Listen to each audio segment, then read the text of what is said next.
name's Carl Reeder. I'm working for Rocksol Consulting as an environmental specialist. So I chose to work in road construction and environmental because I was doing conservation for a long time and conservation management of natural resources. And I realized that working in construction has a lot of that same properties, and it's also a very important place that's funded by the state. A typical workday is not typical. So we have a lot of things happening throughout the day, and we have to adapt based on the environmental conditions. And we also work with many different subcontractors, so we have to follow around with what they're up to and make sure that the work is getting done correctly. The day-to-day environmental protections on this project, the easiest ones to see are the perimeter controls. So we control for pollutants leaving our job site. So we make sure that the sediment that we kick up during construction is controlled. And so that doesn't leave the site based off of the day-to-day control measures that we have in place.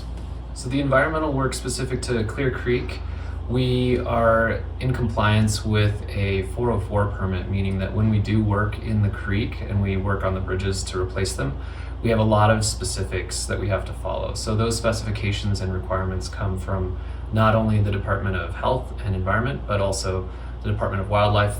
And so we have to follow a number of regulations in order to be working in and around the creek.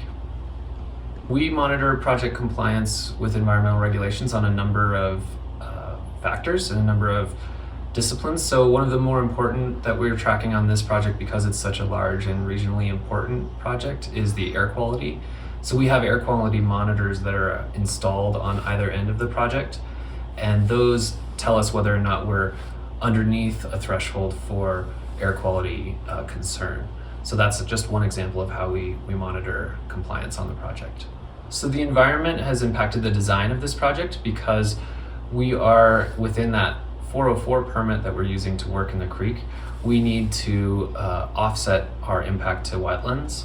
And so the offset that we're using is going to build a riparian bench along the side of the highway. And that riparian bench is included in the design and helps us to do what we need to do in order to comply with our permits. The environmental benefits we'll see once this is completed will be visible from the recreational opportunities we have along the corridor.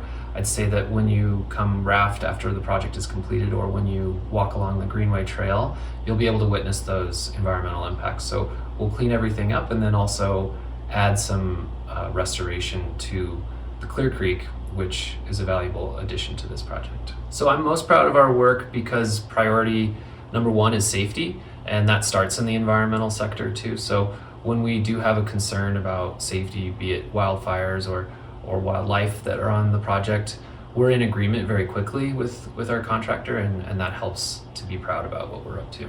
Anything else I'd like to share about the project to the traveling public? I'd say we really appreciate your patience, and the amount of work that we're doing is going to take time, but it's going to be worth it. I think we all know that skiing and access to recreation in the mountains is an important piece of living in Colorado, so we're happy to help make that happen.